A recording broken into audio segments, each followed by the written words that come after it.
d'onore di questo convegno il vicepresidente della Baviera, Reinhold Bocklet, che ci parlerà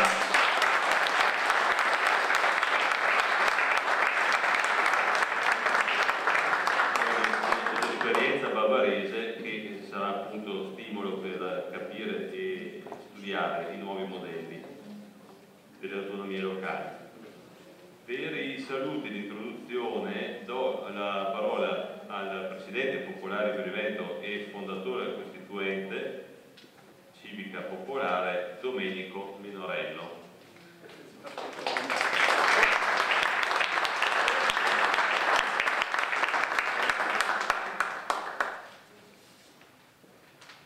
Io penso che il modo più serio per iniziare questi nostri lavori sia chiederci alcuni secondi di silenzio per ricordare quello che questa settimana è capitato.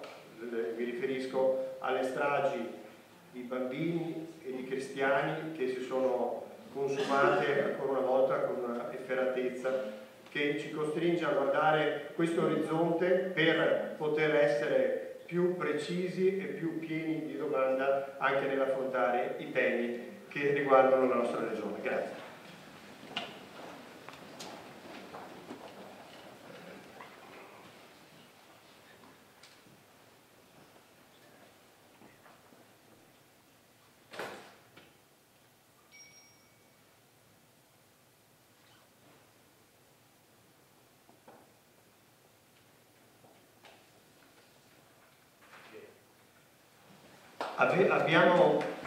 Abbiamo pensato nelle slide che hanno accompagnato l'attesa, mi autoclessidro così, soprattutto chi porta i saluti deve dare almeno il tempo brevissimo a tutti voi, di iniziare con questa citazione di Pierpaolo Pasolini che vorrei rileggere. Prevedo la spoliticizzazione completa dell'Italia, diventeremo un gran corpo senza nervi, senza più riflessi. Lo so, i comitati di quartiere, la partecipazione dei genitori nelle scuole, la politica dal basso, ma sono tutte iniziative pratiche, utilitaristiche, in definitiva non politiche. La strada maestra, fatta di qualunquismo e di alienante egoismo, è già tracciata. Resterà forse, come sempre è accaduto in passato, qualche sentiero. Non so però chi lo percorrerà e come. Pasolini, qualche anno fa. Noi abbiamo provato a percorrere un sentiero della politica, avviando con alcuni amici lo scorso 26 settembre e prendendo sul serio quello che ci ha chiesto Mario Mauro, che abbiamo l'onore di avere qui con noi oggi, abbiamo iniziato e anche convocato la cosiddetta Costituente Popolare del Veneto. E ringrazio fra i tanti amici Amedeo Portacci, che qui a Verona è stato uno dei promotori, assieme a Germano Zanini, a cui dobbiamo gran parte dell'organizzazione di questo convegno, e fra i tanti al giovane 26enne Diego Marchiori, a cui dobbiamo ancora l'organizzazione, ma anche l'idea di partire con una scuola di politica popolare. Cioè a noi non interessa la demagogia né del renzismo, né del vetero-berlusconismo, né dei nuovi personalismi che si affacciano a ogni giorno nell'orizzonte italiano. Ci interessa capire la sussidiarietà, la sua concezione antropologica che ha a cuore la persona e declinarla in vista delle prossime regionali. Per questo abbiamo fatto un piccolo percorso di 3 incontri, sussidiarietà e welfare, 7 novembre a Padova con Monsignor Negri, arcivescovo di Ferrara, sussidiarietà e economia, il 22 novembre a Treviso con il professor Giannone, che è poi qui presente in sala, che ringrazio particolarmente, e il professor Bresolin, e oggi sussidiarietà e istituzioni.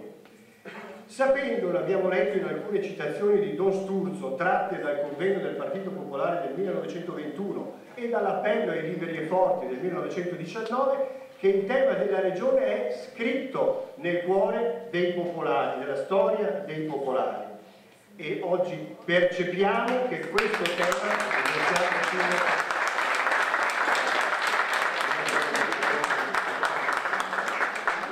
percepiamo che questo tema è gravemente in crisi, sia per come è stato gestito, e qui in Veneto, ahimè, un certo sistema consociativo ha trasformato. L'unica autonomia che ha costruito è stata quella degli affari, ed è un sistema consociativo, ed è stretto da un lato fra una tentazione neocentralista, di cui sentiremo parlare oggi in particolare non solo dal professor Antonini, e la demagogia indipendentista. Che strada c'è? Che regione ci interessa?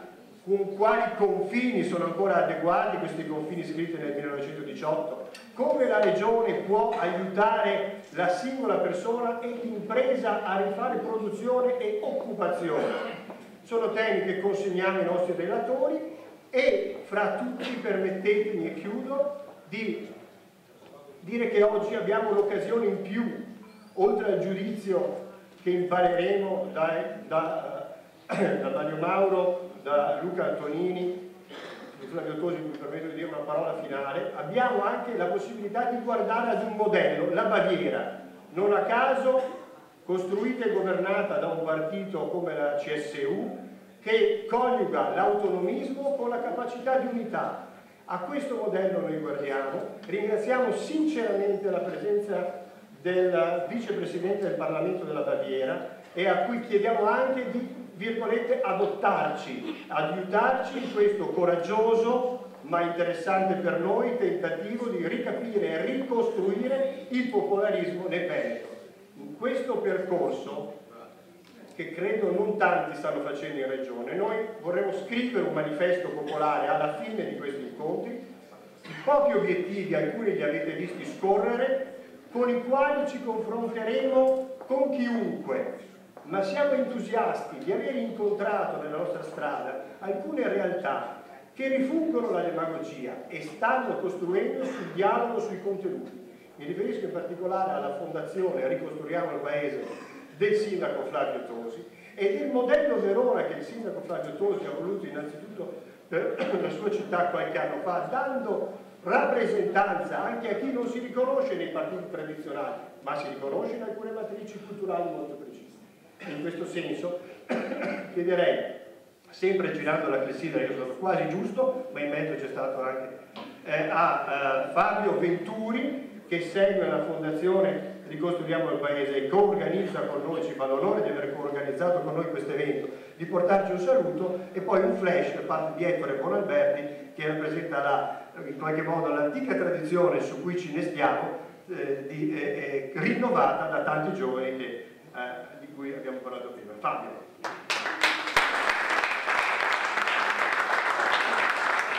Buongiorno a tutti, io cerco di rispettare ancora meno la clessidra per recuperare tempo e lasciarlo al dibattito e alla discussione. Io ringrazio in realtà Domenico Menorello perché questa cosa si inserisce in un ciclo di dibattiti e conferenze che sono state fatte dal loro gruppo in questi mesi nel Veneto e la possibilità di fare a Verona questo dibattito direi di altissimo livello, perché se pensiamo agli ospiti che abbiamo dietro questo tavolo posso dire che è uno dei dibattiti di maggior rilievo in questi ultimi mesi. Ci fa piacere come Fondazione Ricostruiamo il Paese aver patrocinato, sostenuto, condiviso questa iniziativa, perché la nostra fondazione ha la volontà di mettere in discussione tutto e tutti, perché vogliamo comunque dibattere di contenuti, di sviluppi, di futuro con tutti, per cui anche con quelle figure che teoricamente potrebbero non essere così vicine a noi, ma che in realtà poi nel pratico, nei contenuti vediamo invece sempre più vicine, e questo ci fa molto piacere, vuol dire che c'è una condivisione su come ricostruire il Paese e come ricostruire i territori, per cui dalla provincia alla regione, che fa ben sperare, specialmente di un ambito di centro e centrodestra per il futuro, perché chiaramente questo è il nostro alveo politico. Io ringrazio particolarmente l'amico Germano Benini, con il quale abbiamo condiviso, oggi l'abbiamo relegato in una parte di ospite, ma in realtà è la parte operativa che ringrazio di cuore, e mi fermerei qui perché preferiamo con tutti sentire poi gli interventi successivi. Con l'occasione ovviamente anche vi auguriamo un buon Natale e speriamo un sereno 2015, perché la serenità per il prossimo anno sia la cosa più importante, perché di più non bisogna sbilanciarsi, possa essere eccessivamente ottimista. Buona giornata. Grazie Fabio. Ettore, hai 20 clessidra per Allora, il 26 settembre abbiamo creato questa nostra costituente civica, di cui io faccio parte come vecchio. Sono il vecchio troglodita della Prima Repubblica, quarta generazione democristiana, e sono molto contento di passare finalmente il testimone a questi giovani che hanno tanta passione civile. Vorrei dire all'amico Bloch che sono molto felice di avere qui un rappresentante dei cristiani sociali della Baviera, ai quali abbiamo mandato una lettera e hanno accolto il nostro invito, tenendo conto che è un modello di riferimento. Vorrei dire a lui e all'amico Mario Mauro che siamo qui a Verona, la città del più grande collaboratore di Alcide De Gasperi, certamente quel grande Guido Gonella che è stato per noi un faro di riferimento politico. Siamo nella città di Gozzi, siamo nella città di Tonelleri, c'è una grande tradizione che tra l'altro oggi ha un sindaco che a noi piace molto, anche perché si è dichiarato leghista democristiano. E dichiaro che questo riferimento però lo impegna profondamente, perché noi siamo legati a questa possibilità, che è possibilità enorme per lui, ma altrettanto per noi. Quindi Flavio oggi giurerò per i Luci. Salvini o non Salvini, noi siamo veneti, vogliamo molto bene ai lombardi, ma abbiamo una nostra forte specificità. Venezia ovviamente è il riferimento, io sono di Venezia, stiamo lavorando per il rinnovo di Venezia, dove siamo nelle macerie dell'immoralità e di quanto di più negativo una classe dirigente ha compiuto. Pensate che dopo 20 anni ci lasciano 850 milioni di debito patrimoniale e un disavanzo di 45 milioni di euro. Bene, detto questo, Mario, so che siamo in una condizione difficilissima, ci dirai tu cosa sta capitando. Noi vorremmo dirti, qui dal Veneto vuol partire un modello nuovo che può essere di riferimento per l'intero paese. Grazie e buon lavoro. Grazie, ecco la lezione parte con un piccolo video che ci ha costruito ed omaggiato dall'associazione L'Altro, che fa parte di questa costituente, e poi passo la parola al caporedattore dell'Arena, dottor Battista, che ringraziamo particolarmente per l'attenzione che ha voluto, lui e il suo giornale hanno voluto riservare a questo appuntamento veronese, ma non solo. Grazie.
presento il professor Luca Antonini, che adesso farà una impietosa diagnosi della situazione del regionalismo in Italia. È ordinario di diritto costituzionale all'Università di Padova, avvocato, è stato componente dal 2003 al 2006 dell'Alta Commissione di Studio sul Federalismo Fiscale presso la Presidenza del Consiglio dei Ministri. Ha scritto oltre un centinaio di saggi sui temi del federalismo e sulla Costituzione economica e il sistema fiscale. Gli lascio la parola per il suo intervento perché merita e sarà una delle basi di partenza della discussione di oggi. Parlare appunto di quello che è successo in Italia, soprattutto con di fronte un rappresentante di un land che funziona, dove l'assetto istituzionale è molto diverso dal nostro, è difficile, perlomeno nel confronto vedrete che emergerà come noi non abbiamo tradito il federalismo, abbiamo stravolto il federalismo. E io vi faccio dei flash su questo per poi dedicarmi a un'analisi della riforma costituzionale che oggi è in discussione e dovrebbe essere votata martedì alla Camera. Io dico abbiamo stravolto il federalismo e faccio alcuni esempi emblematici. Città metropolitane. Allora, è stata fatta questa legge sulle città metropolitane, ma questa legge ha dei meccanismi straordinariamente anomali. Il sindaco del comune capoluogo diventa di diritto sindaco della città metropolitana.